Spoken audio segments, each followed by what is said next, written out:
Vous avez voulu me faire du mal, mais Dieu l'a changé en bien. Genèse 50, verset 20. Avant d'arriver dans les palais d'Égypte, Joseph a dû passer par la case prison.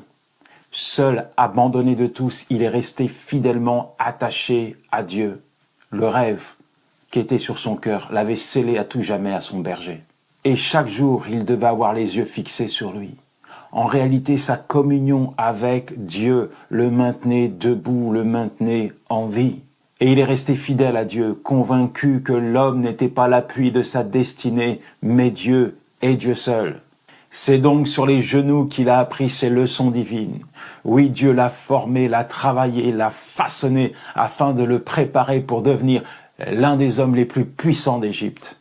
Mon ami, alors que tu es en train de marcher sur ce chemin qui te conduit à ton rêve, je veux te dire une chose, tu vas tomber, tu vas trébucher. C'est pas un souhait, mais c'est comme ça, la vie est faite ainsi. C'est pourquoi tu dois mettre toute ton attention, ton focus sur Dieu et sur Dieu seul, parce que c'est lui qui va te conduire vers ta destinée. Et même si parfois tu as l'impression d'être plaqué au sol, paralysé, ne plus avoir la force de bouger, n'oublie jamais que Dieu tournera les choses en ta faveur, il changera le mal en bien pour toi.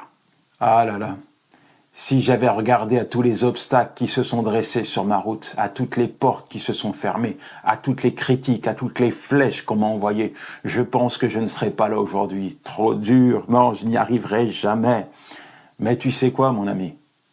Il y a une chose que l'épreuve n'a pas pu déloger de mon cœur, c'est celle-ci. Dieu est fidèle. En fait, la fidélité de Dieu, je l'ai expérimentée dans les vallées les plus sombres de ma vie. Et c'est là, dans ces endroits sombres, dans ces moments d'isolement, que j'ai décidé de placer ma foi en lui, de lui faire confiance. Et je peux te dire qu'il ne m'a jamais, mais alors jamais déçu. Mon ami, quel que soit ce que tu subis actuellement, continue d'avancer. Le plan de Dieu n'échouera pas, il va s'accomplir dans ta vie. Le monde, la terre entière peut se dresser contre toi, mais il n'y a rien, entends-le, il n'y a rien qui ne pourra faire échouer le plan de Dieu te concernant. Joseph a été frappé, rejeté, vendu par ses frères. Et ils ont dit à leur père, ton fils, il est mort, plus jamais tu ne vas revoir son visage. Mais ce qu'ils ignoraient à cet instant, c'est qu'en l'envoyant en Égypte comme esclave, ils l'envoyaient tout droit dans l'accomplissement du rêve de Dieu.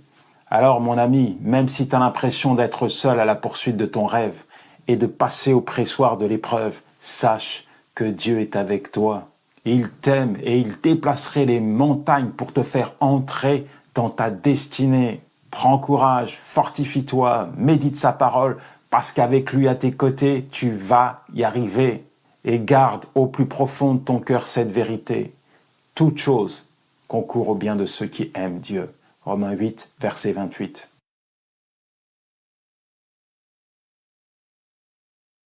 Vous avez voulu me faire du mal, mais Dieu l'a changé en bien. Genèse 50, verset 20. Avant d'arriver dans les palais d'Égypte, Joseph a dû passer par la case prison.